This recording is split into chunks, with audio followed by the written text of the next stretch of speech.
देवियों और सज्जनों नमस्कार। महात्मा कबीर का सच श्रृंखला के इस अंक में हम कमाल के दायरे में और वार्ता करेंगे। पिछले अंक में हम बता चुके हैं कि सुत या पुत्र तो गृहस्थ के भी होते हैं और विरक्त सन्यासी के भी होते हैं। महात्मा कबीर ने स्वयं ही अपनी वाणी में शिष्य को सुत कह के समझाया है। वो उदाहरण मैं आपको दे चुका हूं। तै सुत माम हमारी सेवा और समझत ना ही मोर सुत नारी। ये सुत नारी और जो वह सुत जिसको समझा रहे हैं वह कबीर का पुत्र नहीं है, उस तरह जिस तरह से गृहस्थ का पुत्र होता है। विरक्त संत का, सन्यासी का शिष्य ही उसका पुत्र होता है और उसी से उसकी वंश परंपरा चलती है और गृहस्थ की वंश परंपरा उसके पुत्र से चलती है। अब आगे देखिए,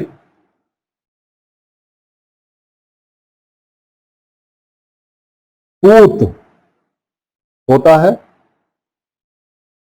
वह पूत कुपूत भी हो सकता है और सपूत भी हो सकता है। किसी को पूत नहीं भी हो सकता है।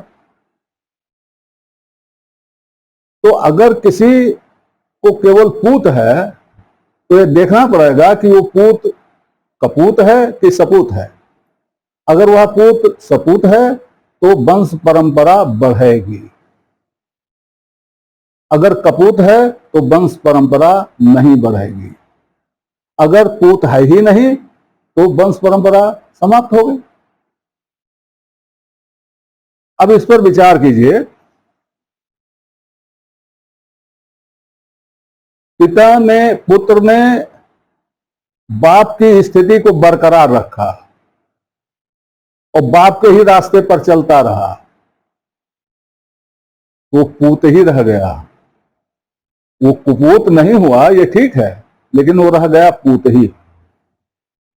सपूत तो वह होता है जो लीक छाड़ कर चलता है, जो दादा कहे थे शर्तों ही लादना, उस रीत पर ना चल करके अपनी रीत चलाता है। दादा के सिद्धांतों पर रहते हुए अपनी रीत चलाता है, बढ़ाता है, वह सपूत होता है। अब जिस तरह से गृहस्थ का पुत्र सपूत होने पर गृहस्थी बढ़ाता है, अपने पिता बाप दादों का नाम बढ़ाता है, उसी तरह से शिष्य भी अपने गुरु का नाम बढ़ाता है जब वह इस तरह से विकास करता है। इसके लिए आप हमारे शब्दों पे ना जाइए, हमारी व्याख्या पे ना जाइए, आप उपनिषदों को देखिए। उपनिषदों में ऋषि अपने शिष्यों को क्या उपदेश देते हैं? तमाम तरह के उपदेश देते हैं। उसमें एक बहुत प्रसिद्ध उपनिषद में एक आख्यान है जिसमें कि आचार्य विदाई के समय अपने शिष्यों को अंतिम उपदेश दे रहा होता है। जैसे आजकल कन्वोकेशन स्पीच होती है, उसमें वो क्या क्या कहता है वो पढ़ने लायक है, देखने लायक है, गुनने लायक है। मैं दावे के साथ कहता हूं कि आजकल भी मैंने कोई ऐसी कन्वोकेशन स्पीच देखी ही नहीं, सुनी ही नहीं जैसी वो कन्वोकेशन स्पीच है। उसमें का एक अंश मैं आपको सुनाता हूं, अनुवाद प्रस्तुत करता हूं, शब्दशः याद तो नहीं है, लेकिन उसमें गुरु अपने शिष्यों से कहता है कि तुम लोग ऐसा कोई कार्य न करना जिससे कि तुम्हारे गुरुओं की मान प्रतिष्ठा पर आंच आए। क्या यही बात गृहस्थ पिता अपने पुत्र से नहीं कहता? यह मैं केवल यह बताने के लिए कह रहा हूं कि जैसे गृहस्थ का पुत्र होता है वैसे ही सन्यासी का भी पुत्र होता है, वैसे ही दोनों के कर्तव्य भी होते हैं। जहां तक वंश समाप्त होने की बात है, तकनीकी तौर पर वंश किसी का समाप्त नहीं होता। कहा जाता ना कि उसके तो पुत्र पुत्री कुछ नहीं हुई, उसका तो निर्वंश हो गया। उसी तरह से कहा जाएगा कि जिस सन्यासी और विरक्त का शिष्य नहीं हुआ, वो उसका तो सब समाप्त हो गया। ऐसा नहीं है। तकनीकी तौर पर वंश कभी समाप्त नहीं होता, किसी का भी समाप्त नहीं होता, और वंश सबका समाप्त होता है, किसी का वंश नहीं रहता। क्योंकि जीव जीव तो सब एक है, तो जीव जीव सब एक है, तो जीव का वंश कैसे समाप्त होगा? जीव तो रहेगा ही। जब तक जीव है तब तक किसी का वंश नहीं समाप्त होगा। हाँ, इसीलिए साखी में वंश समाप्त होने की बात नहीं कही गई है, वंश डूबने की बात कही है। वंश समाप्त होना और बात होता है, डूबना और बात होता है। इसको साधारण से समझने की जरूरत है। हम लोग रोज कहते हैं सूरज डूब गया, तो क्या वो समाप्त हो जाता है? नहीं, वो डूब जाता है, अगले दिन फिर निकलता है। पश्चिम में डूब जाता है, पूरब से फिर निकलता है, फिर डूबता है, फिर निकलता है। ये समाप्त होना नहीं हुआ, डूब जाना समाप्त होना नहीं होता है। तो बूढ़ा वंश कबीर का या डूबा वंश कबीर का, इसका मतलब यह कदापि नहीं है कि कबीर का वंश डूब गया। कबीर का वंश तो आज भी चल रहा है। वह चीज ना रही हो, लेकिन वंश तो चल ही रहा है और चलता रहेगा। कबीर पंथी नहीं रहेंगे तो भी चलता रहेगा। तो विचार कभी नहीं मरते, कबीर का विचार कभी मर नहीं सकता। हम तुलसी के शिष्य नहीं हैं, हम कबीर के शिष्य नहीं हैं, लेकिन क्या तुलसी और कबीर या सूर हमारे गुरुओं से कम है? वंश उनका चल रहा है कि नहीं चल रहा है? तो वंश तो चलता ही रहता है, किसी का वंश डूबता नहीं। अब होता क्या है कि किसी की गुरु परंपरा बढ़ नहीं रही है, वैसे के वैसे पड़ी हुई है। जो भी उत्तराधिकारी हो रहे हैं वो कार्य को कुछ आगे नहीं बढ़ा रहे हैं। एक तो ये स्थिति होती है। दूसरी स्थिति होती है परिवर्तित हो गए। पिता कुछ करता था, बाप कुछ करने लगा, उसका उल्टा करने लगा। तीसरा होता है वही परिवर्तित हो गया, तो मूल भावना नहीं रही, भावना ही अलग हो गई। और एक और बात होती है, पूरी की पूरी व्यवस्था किसी और की हो गई। इस तरह से ये परिवर्तन होता है, जिसे उस मापदंड होता है जिससे हम समझते हैं कि वंश परंपरा बढ़ रही है कि नहीं बढ़ रही है कि डूब जा रही है। तो जिसने यह दोहा लिखा, वह दोहा जो गुरु ग्रंथ साहिब में है, वह कबीर के लिए चिंतित नहीं है और ना कबीर पंथ के लिए चिंतित है। वह चिंतित है इन कमालों के लिए जिन्होंने कबीर को और कबीर पंथ को ऐसा लगता है डुबाने का जिम्मा ले लिया, जिनसे कबीर सतत लड़ते रहे, जिस कलयुग के हथियारों से वो सतत लड़ते रहे, कलयुग वालों को परास्त करते रहे, उन्हीं के साथ हो गए लोग। जिस चमत्कार का विरोध करते रहे, उन्हीं चमत्कारों के हामी हो गए कबीर वाले। जिस अवतारवाद का कबीर विरोध करते थे, उसी अवतारवाद के हामी हो गए कबीर वाले। अवतारवादियों की मदद करने लगे, अवतारवादियों जैसा होने लगे। क्या क्या कहूं, बीजक का पाठ करने लगे, जैसे रामचरितमानस और सुंदरकांड और हनुमान चालीसा का पाठ होता है। पाठ ही नहीं करने लगे, हवन भी करने लगे। ये सब मैंने देखा है, इसलिए कह रहा हूं। और क्या क्या करने लगे ये दूर जाने की जरूरत नहीं है, आप कबीरपंथी भाइयों से भी सुन लीजिए। कबीरपंथियों की कई शाखाएं हैं, आप एक शाखा में जाइए, बाकी सारी शाखाओं की बुराइयां सुन लीजिए, दूसरी में जाइए, बाकी सारी शाखाओं की बुराइयां सुन लीजिए। ये क्या है? ये तो वही है, परिवर्तित हो गए, एकदम से परिवर्तित हो गए, जिसको कहते हैं मुख्य धारा में आ गए। तो जब मुख्य धारा में आ गए तो मूल परिवर्तित हो गए। इसी को डूबना कहते हैं। लेकिन यह डूबना उठेगा भी, यह डूबना नहीं होगा, उदित होगा, क्योंकि विचार हैं, वो विचार नहीं मरते। ऐसा है कि कबीर साहब ने अपनी वाणी में ही पारख का नाम लिया है। पारख राखै साथ।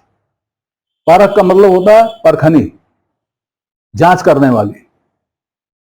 आप कसौटी तो सुनते होंगे, कसौटी ही पारख है। या आप परखी जानते होंगे, बोरे में से छेद करके और देख लिया जाता है कि बोरे में है क्या। बोरे का नुकसान नहीं होता, जिन्स का नुकसान नहीं होता, तो जो हथियार होता है उसको परखी कहते हैं। उसको परखी इसीलिए कहते हैं कि वो परख करती है। परख करने वाले को पारखी कहते हैं। तो महात्मा कबीर ने हमेशा कहा है, पारख रखिए साथ, पारख रखिए साथ, पारखी से संग करो। इसी शब्द को लेकर के पंथ की एक शाखा पारक शाखा भी हो गई है। वो शायद इन सब चीजों पर विचार करती है, वो कमाल को जानती है। वो कमाल को जानती है। कमाल कौन है? यह साखी जिस पर विचार हो रहा है, ये कमाल पर व्यंग है, कबीर पंथ पर और कबीर पर, कबीर के सिद्धांतों पर व्यंग नहीं है। यह उस कमाल पर व्यंग है जो कबीर की गद्दी पर बैठ करके अपने को कबीर समझ रहा है और अपने मन की चला रहा है। उसको अब कबीर से कोई मतलब नहीं रह गया है, वो दूसरी धारा में चला गया है, दूसरी धारा जैसा दिखना चाहता है। तो हमको या किसी को किसी पंथ पर निर्णय लेने का अधिकार नहीं है, नहीं होना चाहिए। बात तो कर सकते हैं, आलोचना भी कर सकते हैं, लेकिन निर्णय नहीं ले सकते। निर्णय लेने का अधिकार उसी पंथ वालों को होना चाहिए और उसी पंथ को होता है। तो पंथी लोगों को चाहिए कि वो अपने इस हथियार का प्रयोग करें और वो देखें कि यह साखी किसके लिए है, यह साखी क्या कहती है। इस साखी को मुंह चुराना, इस साखी से मुंह चुराना ठीक नहीं है, क्योंकि यह साखी गुरु ग्रंथ साहिब में है, प्रामाणिक है। यह कथन किसी संत का है, इसलिए इससे ऐसे ही शुतुरमुर्गी समाधान इसका करना ये ठीक नहीं है। पारखी संतों को चाहिए कि वह इस कमाल की खोज करें और अपने में से इस कमाल को और इस कमाल तत्व को किसी तरह निकालने का प्रयास करें, हतोत्साहित करने का प्रयास करें। देखें कि उनके आसपास तो कमाल नहीं हो रहा है, नहीं हो रहा है, बड़ी अच्छी बात है, लेकिन अगर हो रहा है तो उसको हतोत्साहित करने की जरूरत है। क्योंकि यदि हरि का सुमिरन नहीं होगा और सारी कार्यवाही माल के लिए होगी, माल की कार्यवाही भी जरूरी है, बिना माल के चलता नहीं है, लेकिन अगर सारी कार्यवाही माल के लिए ही होगी, हरि का सुमिरन होगा ही नहीं, तो ऐसी जगह सिद्धांत नहीं रहेंगे। इसलिए ऐसी जगहों की खोज करनी है और उन्हें हतोत्साहित करना है। ये तो खैर पंथियों के लिए हो गया। अब आपको कमाल के बारे में लोक में चलती हुई कुछ कहानियों से आपका परिचय कराते हैं, जिससे स्पष्ट हो जाएगा कि इस दोहे का असली अर्थ क्या है और यह स्पष्ट हो जाएगा कि इस दोहे से कबीर पंथियों को बचना क्यों चाहिए। इस दोहे से कबीर पंथियों को बचना क्यों नहीं चाहिए। यह दोहा उनके लिए ही है, उनके किसी शुभेच्छु ने यह दोहा कहा है, उनके निंदक ने नहीं कहा है। मैंने यह बता दिया आपको कि गुरु ग्रंथ साहिब का संकलन पूरा हुआ है, उसके पहले 1600 से प्रारंभ हो गया था। ये सब कमाल का काम प्रारंभ हो गया था, कमाल होने लगा था, 1600 से ही कमाल होने लगा था। ये मेरा संकेत है, बाकी इसको विस्तार आप दीजिए ना दीजिए आपकी मर्जी। खैर, ये लोग और ये कूटकार, ये दोनों बड़े विचित्र होते हैं। ये आपका समर्थन भी करते हैं और आपकी निंदा भी करते हैं, उसी स्टाइल में करते हैं। तो ये जो लोक कथाएं हैं, इन लोक कथाओं में वह सब कुछ है जो आपकी निंदा भी करता है और आपकी प्रशंसा भी करता है। इन लोक कथाओं को समझने की जरूरत है। आज इस अंक में इतना ही, कल पुनः इसी पर विचार किया जाएगा। तब तक के लिए नमस्कार। आपसे निवेदन है कि श्रृंखला को अपनी लाइक दें, इसको सब्सक्राइब करें और कमेंट बॉक्स में जाकर अपनी टिप्पणी प्रस्तुत करें, अपनी जिज्ञासा व्यक्त करें, अपने प्रश्न पूछें। यथा समय आपकी जिज्ञासाओं और प्रश्नों का समाधान करने का प्रयास किया जाएगा। धन्यवाद।